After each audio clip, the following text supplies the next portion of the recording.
طلب العلم فریضۃ علی کل مسلم و مسلمہ، علم دین حاصل کرنا ہر مسلمان مرد عورت پر فرض ہے، یعنی کہ مسلمانوں کو چاہیے کہ وہ بنیادی تعلیم اسلام کی حاصل کر لے، جس سے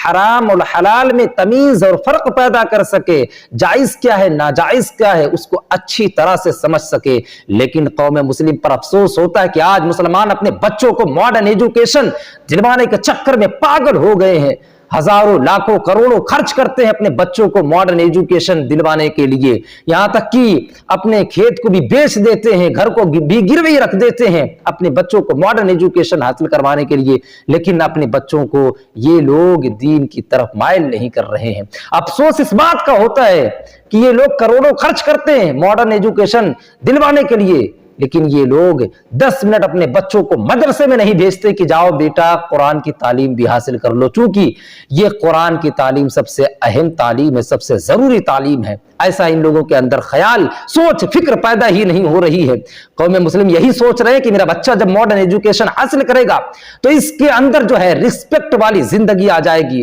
یہ جو ہے بہت اچھے طریقے سے زندگی گزارے گا، یہ بالکل اپنے آپ کو ایک امیج ایک آئینہ بنا کر قوم کے سامنے پیش کرے گا۔ میں ان لوگوں کو بتانا چاہتا ہوں کہ جو لوگ یہ سوچ رہے ہیں کہ میرا بچہ جب ماڈرن ایجوکیشن حاصل کر لے گا، انگلش پڑھ لے گا، سنسکرت پڑھ لے گا، ہندی پڑھ لے گا، میتھ پڑھ لے گا تو میرا بچہ انسان بن جائے گا، یہ تمہاری بھول ہے، تمہاری یہ بے وقوفی ہے۔ اگر دنیا کی تعلیم اپنے بچوں کو حاصل کروا دو، چاہے جتنا مرضی حاصل کروا دو، انسان بنانے کے لیے تمہیں اپنے بچوں کو قرآن پڑھانا ہوگا۔ دنیا کی تعلیم جو ہے یہ پڑھنے کے بعد انسان پیسہ تو کما سکتا ہے لیکن صحیح معنوں میں وہ انسان نہیں بن سکتا ہے۔ اگر کسی تعلیم کے ذریعے انسان کے اندر انسانیت پیدا ہوتی ہے، غریبوں کی مدد کرنے کی چھمتا پیدا ہوتی، فکر اور سوچ پیدا ہوتی ہے، تو وہ قرآن کی تعلیم کے اندر ہے۔ مسلمانوں تمہیں تو اپنی یہ سوچ یہ فکر بنانی چاہیے تھی کہ ہمیں دنیا سے کیا مطلب، مدرسہ ہے وطن اپنا، ہمیں دنیا سے کیا مطلب، مدرسہ ہے وطن اپنا، کتابوں پر مریں گے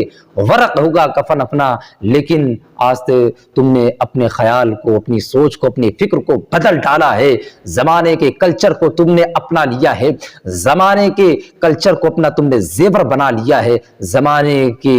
حالات کے حساب سے تم نے اپنے آپ کو ڈھال دیا ہے۔ مسلمانوں اپنے زندگی کی روش کو بدل ڈالو، اپنی زندگی کے مزاج کو بدل ڈالو، اپنے بچوں کے زندگی میں انقلاب پیدا کرو اور اپنے آپ کو پیچھے لے کر آؤ۔ وہ اقدم آگے چلو گے تو تباہ ہو برباد ہو جاؤ گے تم۔ بزرگوں کے نقش قدم پہ چلو، قرآن کی تعلیم حاصل کرو، علم دین حاصل کرو۔ العلم حیات الاسلام، اسلام کی زندگی علم ہے۔ العلم نور، علم نور ہے، جہاں پہ علم ہوگا وہاں پہ روشنی ہوگی، وہاں پہ اجالا ہوگا، اور جہاں پہ اجالا ہوگا وہاں پہ اندھیرا کبھی آ ہی نہیں سکتا ہے۔